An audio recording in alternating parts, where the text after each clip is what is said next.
Forward to both of your reports today. Thank you both for joining us there from Melbourne. Thank you. Now, there's been plenty of focus over the last week on Mt Everest with the deaths of Melbourne woman Maria Strader, along with a Dutch man and an Indian climber. As we've been reporting this morning, Maria Strader's family have been able to recover her body from the mountain. But there are now renewed questions about safety and overcrowding on Everest, and we continue to wonder why ordinary people put their lives at risk to attempt that mountain. Di Westaway is an experienced trekker who's attempted Everest, and she joins us now from Sydney.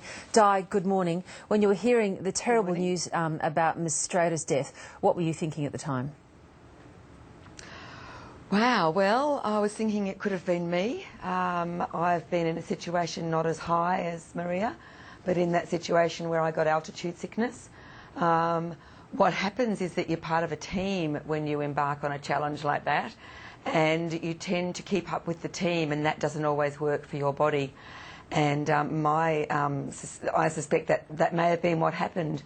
Was that she tried to keep up with the others, and she might have just needed a bit longer to acclimatise to that environment. So yeah, it's a very, very sad loss. What drives you up mountains like this? And I've often said on this program, the world's divided into two people: those who want to do it and those who don't. And you're clearly in that first category. Why? Well, for me it was an exciting goal. It was a way to keep myself fit and strong and healthy, and show that women can stay fit and strong and healthy throughout their lives. And it was like the ultimate challenge to challenge yourself against nature, to overcome your fears, and to work as part of a team to do something in an extraordinary part of the world that's incredibly beautiful.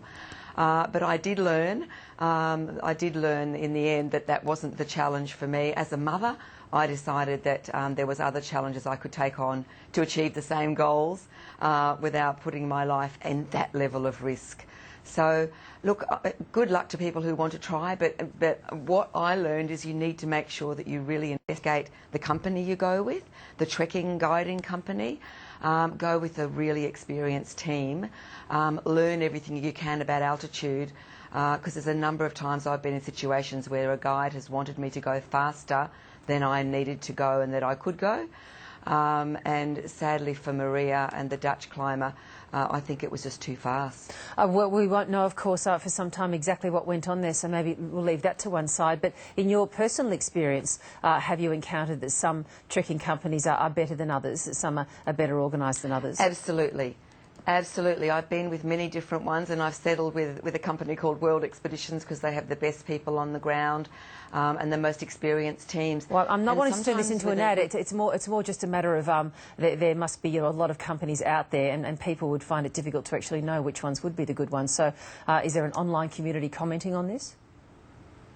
I'm not aware of an online community commenting on it. There may be, but it's a matter of doing your research and doing your homework. And if you're going to go into an environment like that where you could die, because mountaineering is one of the most dangerous sports, then you really need to investigate and not do a one-off. Yeah. You need to go to the location, you need to be on the ground, you need to test yourself in that environment as well as test out the company, the trekking company.